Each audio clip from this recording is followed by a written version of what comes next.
رب العالمين، والصلاة والسلام على خاتم الأنبياء والمرسلين سيدنا ونبينا محمد وعلى أهل بيته الطيبين الطاهرين.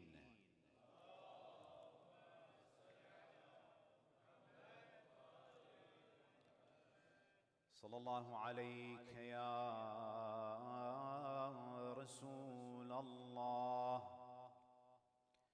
صلى الله عليك يا سيدي ويا مولاي يا أبا عبد الله، يا رحمة الله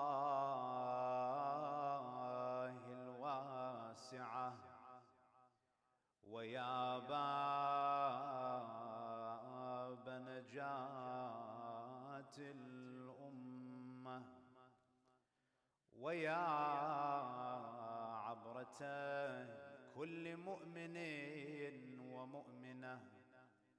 يا ليتنا فيا ليتنا كنا معكم سيدي فنفوز والله فوزا عظيما.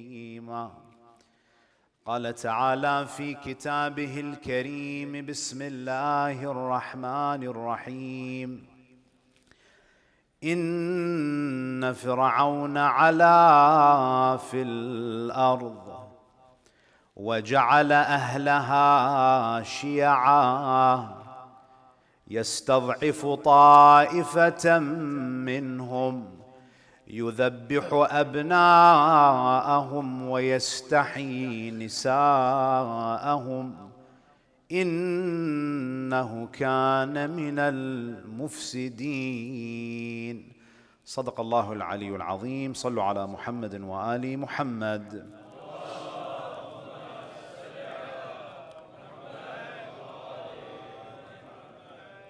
Respected elders, brothers and sisters, Assalamu alaikum wa rahmatullahi wa barakatuh. We have all heard the saying, history repeats itself.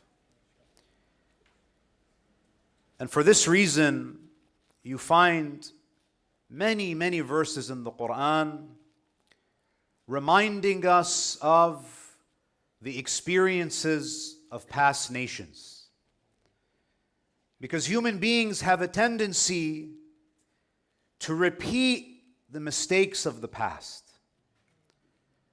One of the reasons why Allah subhanahu wa ta'ala reminds us of the stories and the experiences of past communities, especially Bani Israel, it's because Allah Azza wa Jal is addressing the Muslim community and saying to them, make sure you do not repeat the same mistakes as that religious community.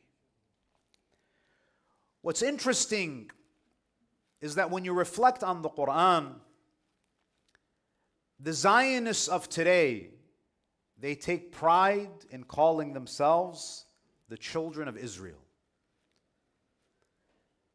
But the problem is that many of them have failed to learn the vital lessons from the trials and tribulations of their ancestors. The children of Israel endured immense persecution under Pharaoh. They suffered greatly. They were exploited. They were denigrated. They were dehumanized. And the irony of ironies is that instead of learning from that experience, instead of upholding the principles of justice and equity and having respect for human life because of what they endured, instead of becoming a people that supports the madhlumeen because they themselves were madhlumeen at one time, the irony is that the once oppressed has become the oppressor. Neglecting the ethical imperatives that are etched in their own history. If you examine the modern state of Israel today, which is run by Zionists, who claim to belong to this rich religious heritage, who often speak about the suffering of their people. What's interesting is that instead of taking lessons from Musa, they created a state that mirrors the policies of Pharaoh. And in tonight's lecture, what I'd like to demonstrate, I'll give you examples of how the modern state of Israel is essentially a contemporary state of Pharaoh.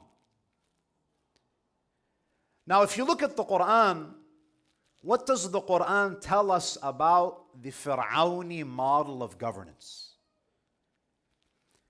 Allah subhanahu wa ta'ala, He highlights one characteristic of the brutal regime of Pharaoh.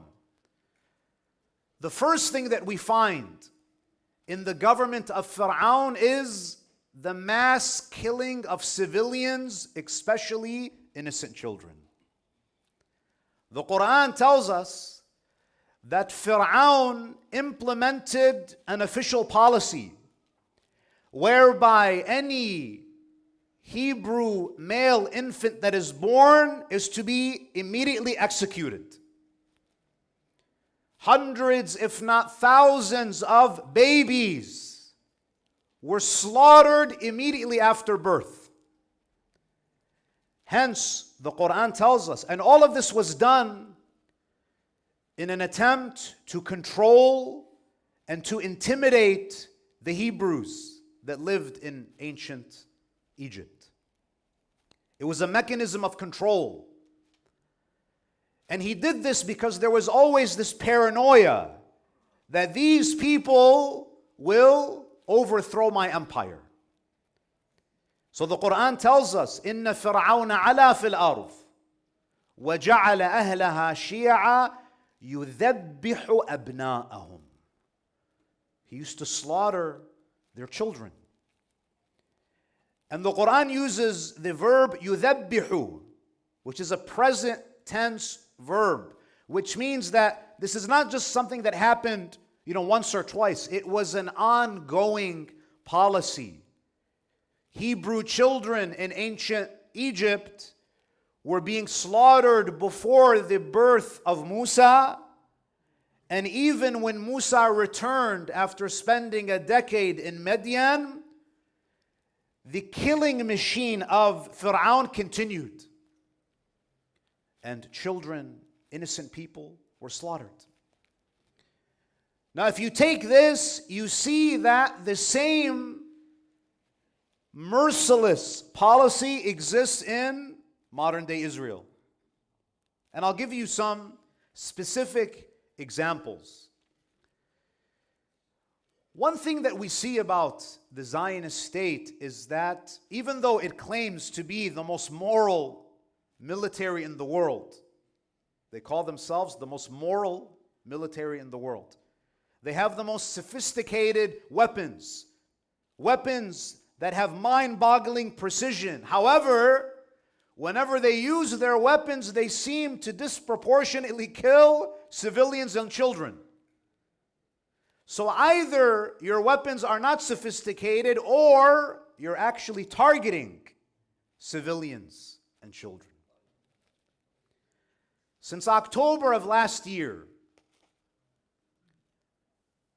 until today, the death toll in Palestine is approaching 40,000. 40,000 Palestinians have been killed by Israel. The estimates say that 15 to 20,000 are children. 15 to 20,000. I don't think it would be an exaggeration to say that perhaps within this time span, the modern state of Israel has killed more innocent children than Pharaoh did. It would not be an exaggeration to say that it's possible. Now, usually when we speak about what's happening now in Gaza, people like to begin on October 7th, as if the story begins there. And what's happening now with the killing of innocent children is something that is an anomaly in the way that Israel deals with Palestinians. I'll give you two examples to demonstrate that this is a regime that specializes in the killing of innocent people, especially children. In 2008 and 2009, there was a military campaign called Operation Cast Lead.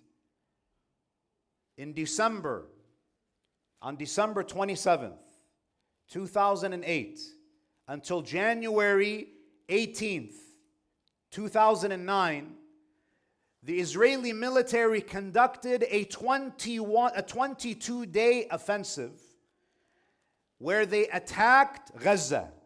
We think Gaza was just... They attacked Gaza in 2008 and 2000. 22-day military campaign. In 22 days, they killed 1,400 Palestinians. And the statistics show, human rights organizations, they indicate that 82% were innocent civilians. 82%. This is in 2008 and 2009. In 2014, the Israeli military undertook another military operation called Operation Protective Edge. It's very interesting the language that they use. They refer to their military as the Israeli Defense Force. It's just defense. We're just defending ourselves. But we know that according to international law, an occupying force is not in a defensive position. Even the way that they name their military operations is a form of propaganda. Operation Protective Edge. What do they mean by Protective Edge? They conducted a 51-day military operation, again, in Gaza, and in 51 days, they killed 2,257 Palestinians. 551 among them were children. Imagine. In less than 2 months, 551 children were slaughtered. To us, these are just numbers. But each child has a mother. Each child has a father, has siblings. When you kill one child, what do you do to this family? You shatter them for life. So the first similarity between modern day Israel and the regime of Pharaoh is the mass killing of innocent people, especially the killing of children. Instead of being protectors of children, protectors of the innocent, instead of learning from their history, no. They learned the wrong lessons. They treated Pharaoh as if Pharaoh is their prophet and Musa has nothing to do with them. The second similarity between Pharaoh's regime and the state of Israel is the subjugation of people based on ethnicity.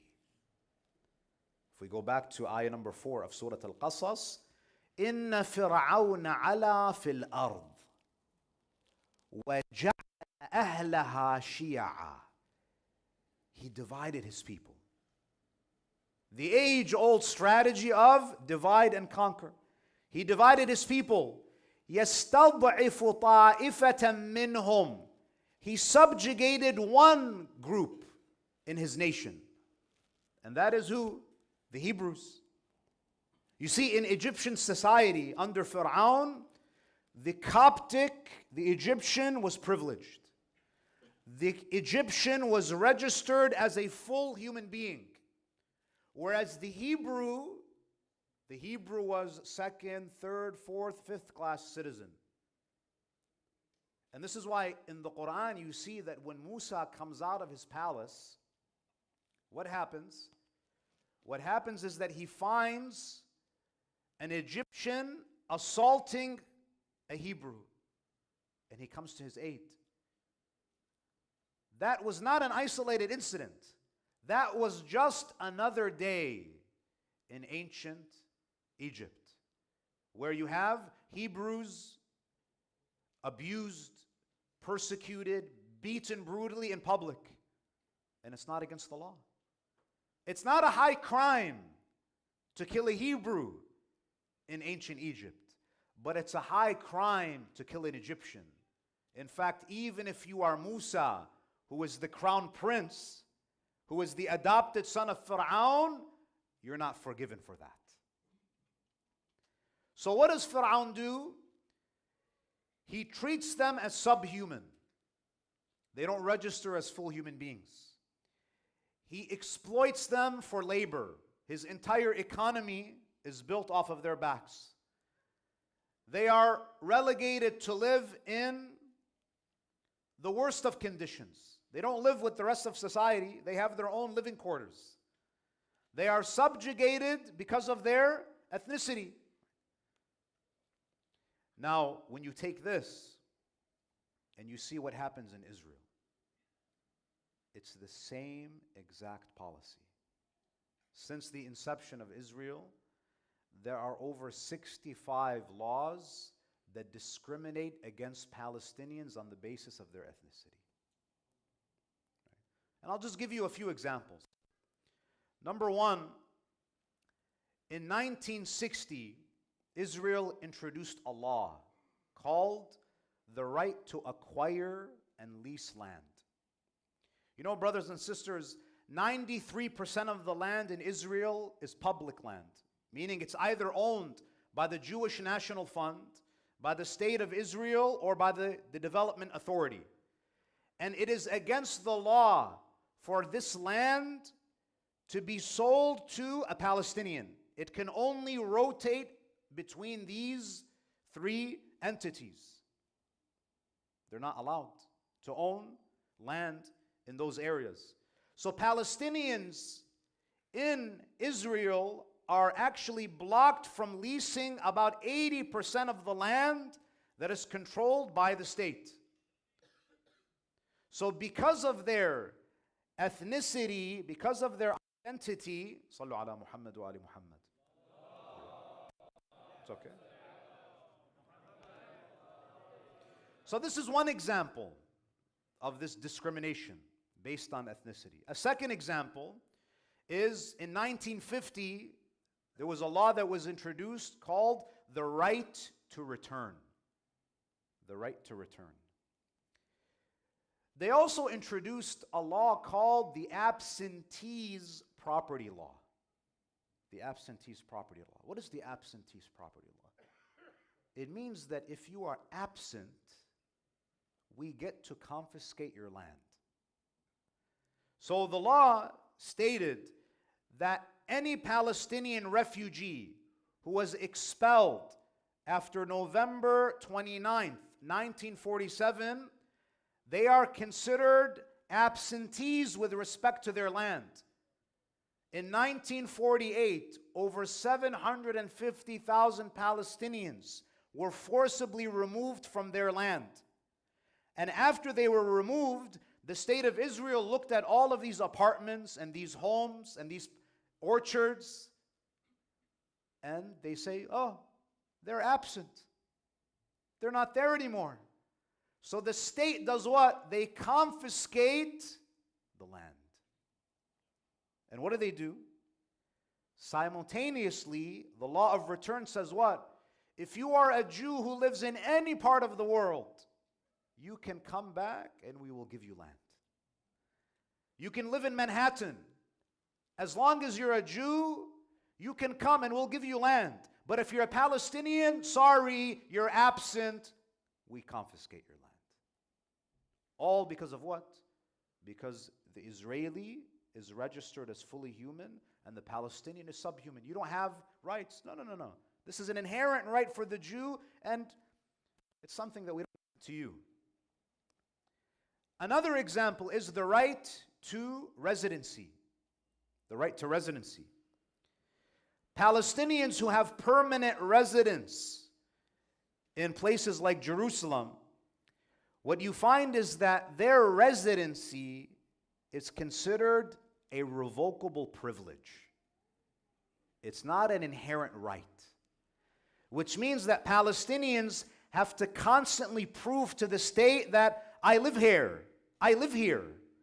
They have to prove that, for example, Jerusalem is the center of my life. Because if you travel and you're absent for an extended period, your residency might get revoked. But the Jew can go for months and years, and you still come back, and you have the right to return. And what you find is since 1967, over 15,000 Palestinians from East Jerusalem, they have had their residency revoked. They were permanent residents, but the state of Israel decided that you're absent or you can't really prove that this place is your actual main residence.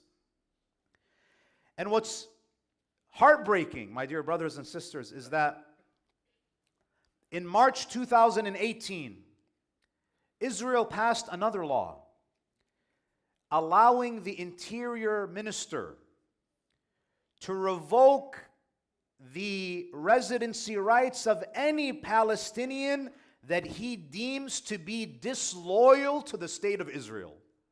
Can you imagine? If he just decides that you're not very loyal to Israel, maybe you shed a tear for your ancestors who were expelled over half a century ago. You're not loyal, we cancel your residency. Can you imagine living under these conditions? Number 4, the right to family life. The ban on family unification. What does this law state? If an Israeli marries someone from the occupied territories, you are not allowed to live together. You're not allowed to live together. They do not allow families that are comprised of one spouse who's an Israeli and another spouse who lives in occupied territories. They cannot live under the same roof. And number 5, these are all examples of how Palestinians are discriminated against in the same way that the Hebrews were discriminated against in ancient Egypt. Number 5 is the right to commemorate the Nakba. We know, as I said, in 1948, there were armed forces that were sent into Palestine, trained by the British government, and they forcibly expelled over 750,000 Palestinians. You can even see the pictures online. And what's happened in the past few months, it is exactly like the Nakba of 1948, if not even worse. So what does this law state? In 2011, the Israeli government introduces the Nakba law. Do you know what the Nakba law states? It says that the Minister of Finance reserves the right to withhold funding from any organization that commemorates the Nakba. Imagine.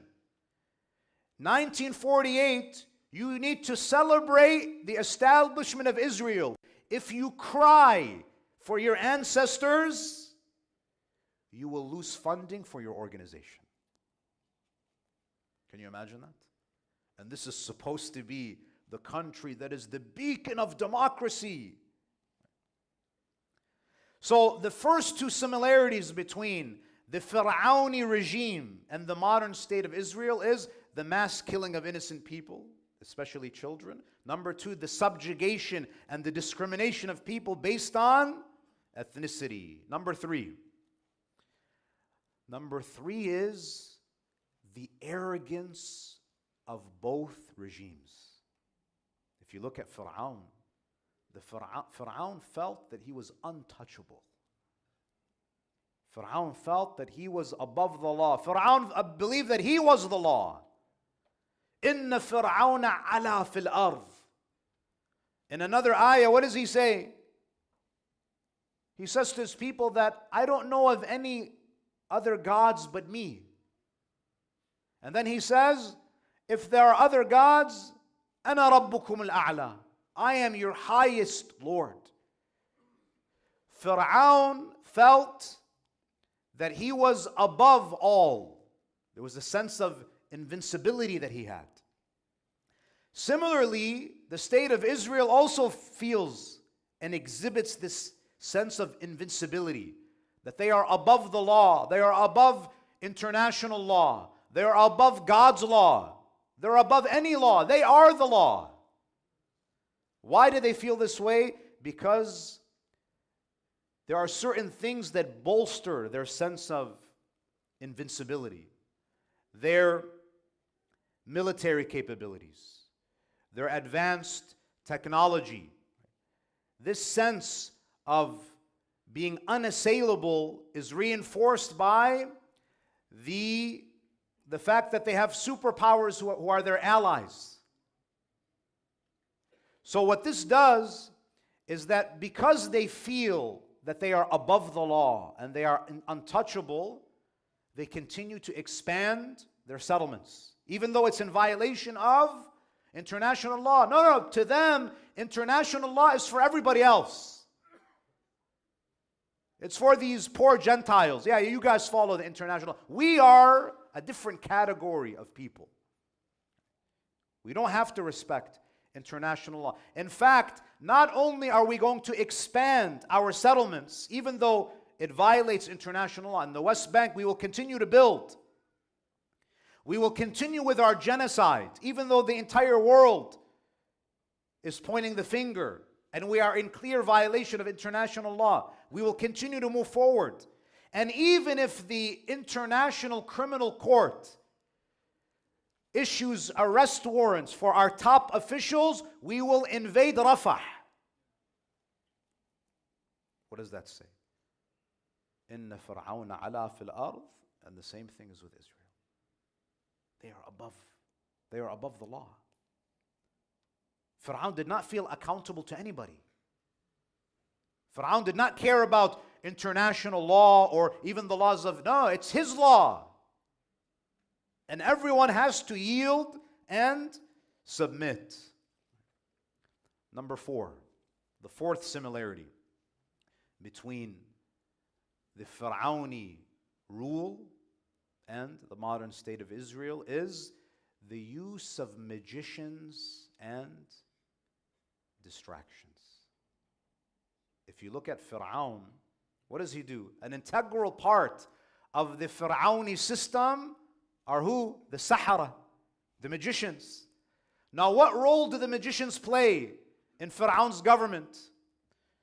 One of the most important roles that they play is they entertain the people. Because if you want to remain in power, you have to ensure that your people are enjoying themselves, they're entertained. And it also serves as a distraction from the persecution of the Hebrews. It's a distraction. You know, look at this shiny object. Don't pay attention to what I'm doing to the Hebrews. Look at the shiny object. It's a distraction. And what you find is that the same tactic is employed by the state of Israel. Since its inception, it has invested heavily in public relations campaigns and media outreach. Going back to the 50s and 60s, they would invite Hollywood actors. They would invite Sammy Davis Jr. They would invite Barbra Streisand. They'll invite the most famous singers. They'll invite Jerry Seinfeld. They'll hold sporting competitions. They'll have the Eurovision Song Contest. All of this is to do what? To show that, look how much fun people have in Israel. They'll bring in the best UFC fighters. All of this so everyone can focus on the entertainment and the show and be distracted from the grotesque human rights violations. It's the same strategy. It's a replication of the Pharaoni model. But what's interesting is that when you look at the story of Pharaoh,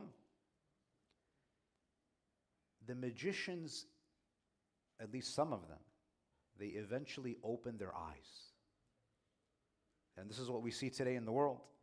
Some of those who were wooed by Israel, who actually believed their lies, now some celebrities are turning on them and they are advocating for Palestinian liberation. This is number 4. Number 5, and the final one that I'll share with you, is that Pharaoh used to always blame the misfortunes of ancient Egypt on Musa and his followers. If you look at the Quran, if you look at Surah Al-A'raf, Surah 7, Ayah 131, Allah says, فَإِذَا جَاءَتْهُمُ الْحَسَنَةِ. If something good happens in ancient Egypt, قَالُوا لَنَا هَذِهِ. They attribute it to themselves. They give themselves credit. وَإِن تُصِبْهُمْ سَيِّئَةٌ يَطَّيَّرُوا بِمُوسَى وَمَن مَّعَهُ. If any affliction strikes them, if any misfortune occurs, they blame it on Musa and his followers. You are the cause of our suffering. You are the reason why we are not prospering. So what does Pharaoh do whenever there is an economic crisis? Whenever there is any instability, he scapegoats Musa and his followers. To do what? Why does he do that? For 2 reasons. If you can convince your people that the source of your misery is this entity, you can unite your people. You portray for them an external enemy. That's why presidents and prime ministers, during times of difficulty, if they feel like their influence is waning, they will try to create a boogeyman. So everyone diverts their attention and their frustration at the declared public enemy. And number 2, by blaming Musa and his followers for all of the misfortunes in ancient Egypt, he's also diverting attention from his own failures. From his own failures. And this is precisely what we see in Israel today. The state of Israel will almost always attribute its security challenges and other misfortunes to the presence of these unruly Palestinians in Gaza, in the West Bank. No, we have to create these barriers. We need to create an open-air prison, because if we don't, these people are going to ruin the stability of the country. They're going to jeopardize prosperity for everybody. So they portray the Palestinian as a threat to security, a threat to prosperity, and this allows them to justify their military excursions. It allows them to justify the barriers that they build, and it allows them to justify their open-air prisons and the torture of Palestinians. You see, brothers and sisters, you see how history repeats itself. How this group of people, instead of being inspired by Musa, they were inspired by Pharaoh. They brought the rule of Pharaoh to the modern world. But there is a message of hope. And what is the message of hope? You see, brothers and sisters, when you read the story of Pharaoh in the Quran, what you notice is a couple of things. Number 1, he fell at the height of his power. If you were to tell Pharaoh, do you think that this Musa, who's a shepherd, and these Hebrews, you think that they're going to cause your downfall? He would have said, no way. I'm a superpower. And Musa is just a shepherd with these weak people. And secondly, the sea that Pharaoh drowned in, it was the source of his economic strength. Because you need water. If you look at any empire and civilization, they always build near water because they need it for irrigation, for agriculture, for fishing. So his entire economy relies on the sea. And Allah subhanahu wa ta'ala uses the thing that he perceives as the source of his strength to be the cause of his destruction. And then if you look at the Quran, Allah subhanahu wa ta'ala tells us something else. In Surah Al-A'raf, ayah 34, Allah says, وَلِكُلِّ أُمَّةٍ أَجَلٍ. Allah says every nation has a specific term. In the same way that you as a human being, you have a lifespan. Allah subhanahu wa ta'ala tells us that in the same way that individuals have lifespans, nations and civilizations also have lifespans. فَإِذَا جَاءَ أَجَلُهُمْ لَا يَسْتَأْخِرُونَ سَاعَةً وَلَا يَسْتَقْدِمُونَ. When the time comes, when the expiration date comes for a nation, Allah says it cannot be delayed. It cannot be delayed. And there is nothing that expedites the fall of an empire faster than dhulm.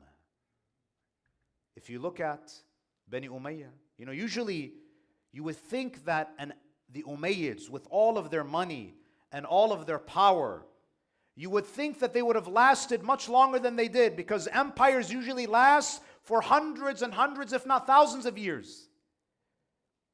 But Bani Umayyah could not even last 1 century. Why? Because when you spill the blood of the grandson of the Prophet, Allah will speed up your destruction. And hence, a regime that spills the blood of innocent children, a regime that has no problem with decapitated children, a regime that has no problem bombing hospitals and leaving babies in the nurseries to die of starvation and to rot in the nurseries. Their time is going to come. Not because I say, because this is the law of God. This is the law of Allah subhanahu wa ta'ala. And my dear brothers and sisters, as we reflect on the story of Pharaoh and the story of Bani Israel and the story of Bani Umayyah and the story of Imam al-Husayn alayhi salam, we have to make a decision. Are we the people who are going to promote human liberation, or are we the aiders and those who are complicit with the oppressors? We have to make a choice. Not just as individuals, but as a society, collectively. On this night, we remember the martyrdom of a child, a young boy. A boy who was a reflection of his father, Imam al-Hasan al-Mujtaba, al-Qasim. This incredible young boy. Brothers and sisters, Al-Qasim was very young when he lost his father. He was maybe 2 or 3 years old when Imam al-Mujtaba departed this world. Which means what? Which means that, yes, Imam al-Husayn is technically his uncle, but Imam al-Husayn alayhi salam played the role of his father. On the eve of Ashura, in the days leading up to the 10th of Muharram, you can only imagine what Imam al-Husayn was thinking when he saw this young boy. Whenever he looked at him, he would remember his brother Imam al-Mujtaba. And he was probably even more protective over his nephew than his own sons, out of respect for Imam al-Hasan. So one night, it is narrated that he calls upon Al-Qasim Imam al-Husayn knows that 10th of Muharram, Ashura, is death for everybody. How do you talk to a child about death? How do you gauge them to see if they understand what lies ahead? Imam al-Husayn alayhi salam, he says, Bunay Qasim, come to me. He sits beside his uncle. And I want you as a father, as an uncle, to imagine that you had to have a conversation with your son or with your nephew about death.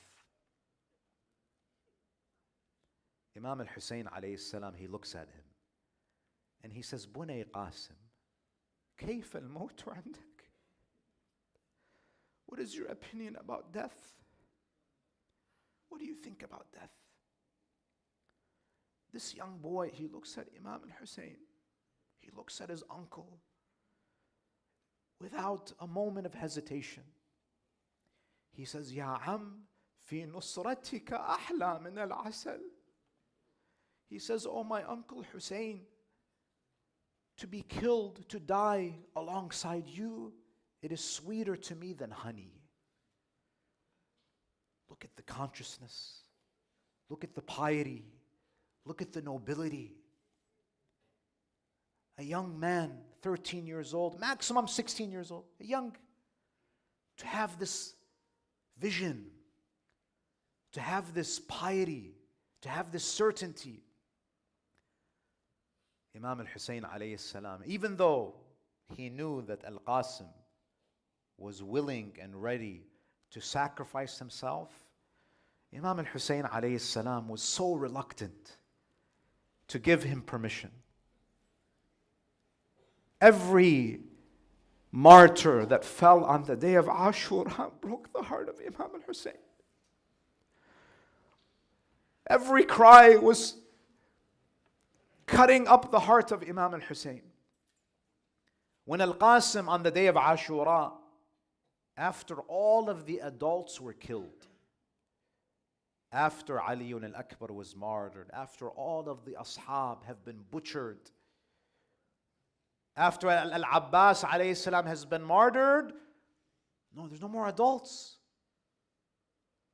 So Imam al-Husayn alayhi salam, he stood by himself and he called out, ألا هل من ناصر ينصرنا ألا هل من ذاب يذب عن حرم رسول الله.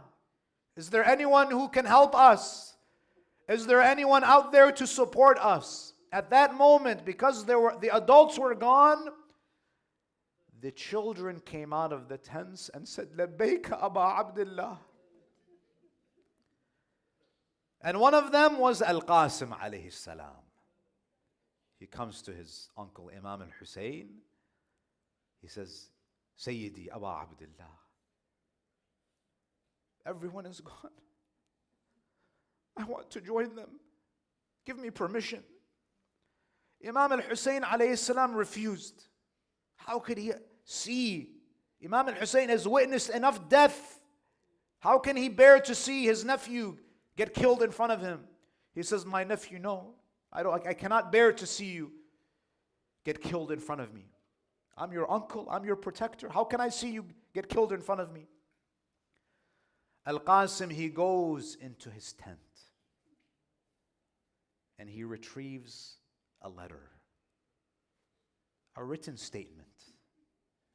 And he goes back to his uncle Imam al-Husayn and he hands the letter to his uncle and he says, Sayyidi Aba Abdullah, oh my uncle Husayn, هذه وصية أبي الحسن. This is the written will of my father Imam al-Hasan. Imam al-Husayn alayhi salam, he opens up the letter and he can recognize the handwriting of his brother Imam al-Mujtaba. In the letter, Imam al-Hasan alayhi salam addresses his son Qasim. He writes, Bunay Qasim, O my beloved son Qasim, إذا رأيت عمك الحسين وحيدا فريدا. Oh my son Qasim, if there ever comes a day when you see your uncle Husayn standing by himself without any supporters, فلا تقصر عن نصرته. Do not fall short in supporting your uncle Husayn. The narrations say that he closes the letter and he embraces his nephew. Some traditions say that Imam al-Husayn fainted after hugging al-Qasim. This is the only time on the day of Karbala that the Imam faced. It felt as though he was going to witness the second martyrdom of his brother Al-Hasan. The Imam alayhi salam, he gives him permission to enter the battlefield, but Al-Qasim now has to put on his armor. But the problem is, how do you put adult armor on a young boy? The armor was too big for him. The Imam alayhi salam, he removes his turban. The narrations say that he takes some of the cloth from his turban and he wraps the head of Al-Qasim to be like a helmet. He then takes more cloth, he wraps it around the chest of Al-Qasim as some body armor. But as he's doing this, he's probably thinking, look at what they did to Abbas and he was wearing full armor. Look at what happened to Ali al-Akbar and he was wearing full armor. What is going to happen to this young boy? The narrations say Al-Qasim was so fierce, he was so courageous, he did not walk into the battlefield. He was so eager to fight the enemies of Allah that he sprints into the battlefield. As he's sprinting, they see this young man enter the battlefield. Everyone is asking, who is this young boy? I thought we killed all of Husayn's fighters. And this is when he hears them asking, who is he? قال إن تنكروني فأنا نجل الحسن سبط النبي المصطفى والمؤتمن هذا حسين كالأسير المرتهن بين أناس لاصقوا صوب المزن. He fights courageously. He kills a number of the enemies. The narrations say, as he's fighting, there is a moment in the battle when his sandal snapped. فانقطع شسع نعله. He bends down to repair his sandal, and one of the enemies, ya mu'mineen, he strikes the head of Al-Qasim. رحم الله من نادى وقاسما ومظلوما وسيدا. As he falls to the ground, he is wounded. He cries, "Oh Husayn, oh my uncle Husayn, come to me. Aba Abdullah, adrikni." Imam al-Husayn, he rushes to the battlefield. He rushes to Al-Qasim. He sees that he's heavily injured. He's mortally wounded. He cradles his nephew in his arms. And the Imam alayhi salam begins to cry. And he says to him, يَعُزُّ عَلَىٰ عَمِّكَ أَن تَدْعُوهُ فَلَا يُجِيبُكَ. أو يجيبك فلا يعينك أو يعينك فلا يغني عنك. It pains your uncle Husayn that his nephew calls him and he is not able to help him. He then looks at the army of Umar ibn Sa'd and he says, بُعْدًا لِقَوْمٍ قَتَلُوكَ. May Allah do away with those who have killed you. وَخَصْمِهِمْ يَوْمَ الْقِيَامَةِ جَدُّكَ وَأَبُوكَ. And may the ones who take them to account on the day of judgment for this crime, may Rasulullah and your father stand before Allah and argue for you on the day of Qiyamah. They then, Imam al-Husayn alayhi salam, they bring the body of Al-Qasim, and there's a very painful moment. They take the body of Al-Qasim back to the tents. Where do they place him? They take him to the tent and they place him besides the body of Ali al-Akbar. Allahu Akbar. What happens next? Sayyida Zainab